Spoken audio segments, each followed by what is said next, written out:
And that's something that they can say to the public. We protected the public from an American homegrown radical jihadist, whatever terms they want to use, and we're protecting American citizens. That's a win for the win column for the good guys. I think that's what they want, 100%. Because in the strictest sense, the murder itself is not a federal crime. That's right. It's a state crime. So they need a hook somewhere else along the line, and the terrorist hook is there for them if they can find it. So. It's sad to say that, but I truly believe it. I truly believe it.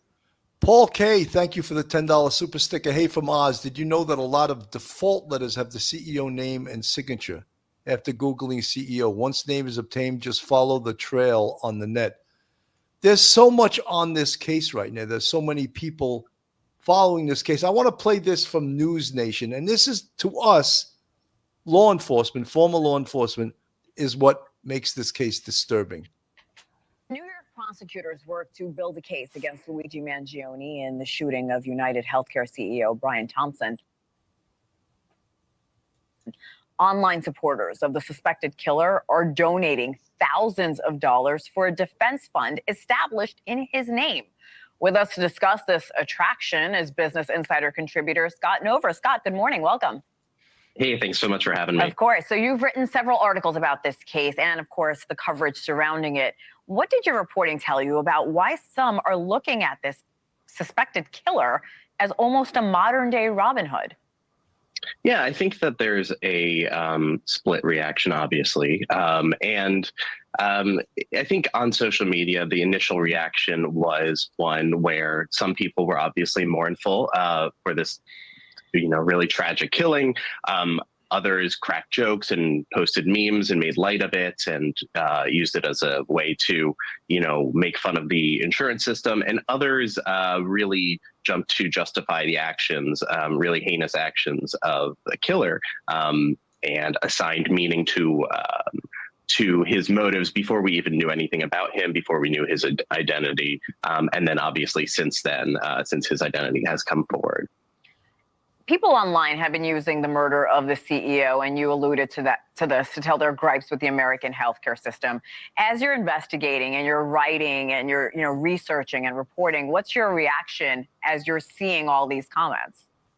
Yeah, I mean, I think it's indicative of really untapped consternation and upset about a system that many people really feel is very, very cruel, innately cruel, maybe akin to murder. But, I think that justifications of what this person allegedly did is, again, heinous. But people have longstanding gripes with what they see as a cruel system that denies people reasonable claims for health insurance, by for-profit companies, United Healthcare obviously being the largest one and one of the largest companies in the country, in the world.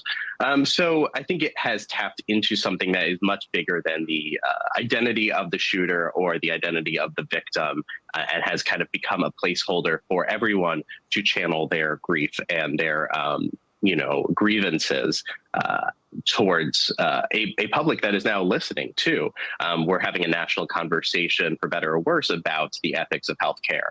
And while that's not great because it's probably what the shooter intended, right. It's probably long overdue. It's something that wasn't really highlighted in the presidential election, and now we're having the conversation.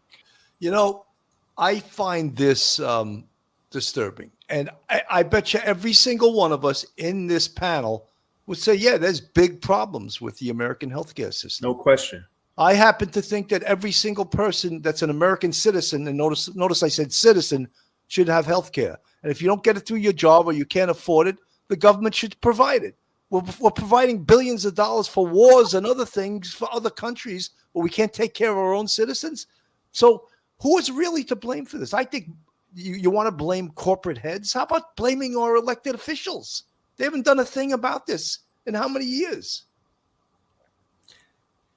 The kid, I keep calling him the kid. He's not a kid. He's an adult. And I think that what you're saying, Bill, is that there is a wrong that needs to be corrected and righted. No question. my problem is that this is not the way to do it. This is not the way. You don't go out and murder someone. So basically what, the old saying about two wrongs don't make a right. Well, this is a classic example of that.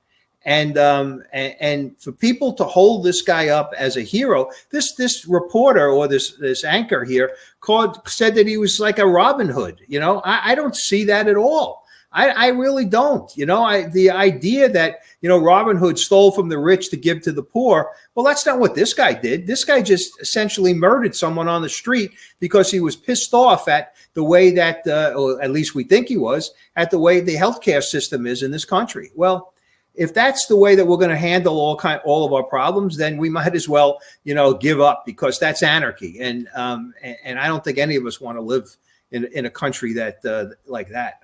I know I don't. No, and Mike, to me, this says everything. This picture here, and this is the guy, and this is allegedly Luigi Mangione. Right. This is the guy who brings a gun and shoots a man in the back. Just doing that, period, makes you a piece of shit in my book. Twice he went up to him and shot him again. So, I think that, I don't, it's hard for me to accept the idea that people believe that this guy is some sort of a hero. I can't believe it. I really can't, murder is not the answer. If it was, then we would be in a society like, The Purge, that old movie where anything goes. And none of us could live or want to live in a city, a state, a country where that's the norm. I don't see it. And I don't either. Mike, Professor Mike, one of the things about this case, it really has woken up social media. It's sort of woke up that word woke pop culture. Right. All of a sudden, people are coming out of the woodwork, and everyone has an opinion on this case.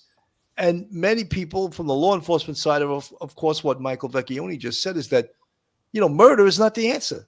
You want to protest, you want to protest against corporations and that type of thing. There's a way to do that without murdering someone. And I've seen so many people online, even in our chat, say, "Oh, violence is the quickest way to obtain change quickly."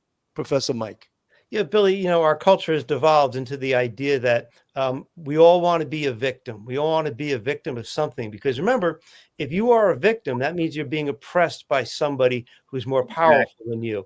And therefore, if you are a victim, you stand on the moral high ground because you are being victimized by some selfish, greedy, horrific, brutish kind of person or entity. Remember, this guy, Luigi, he got medical help. He got, whether or not it was the most successful operation, he got medical help.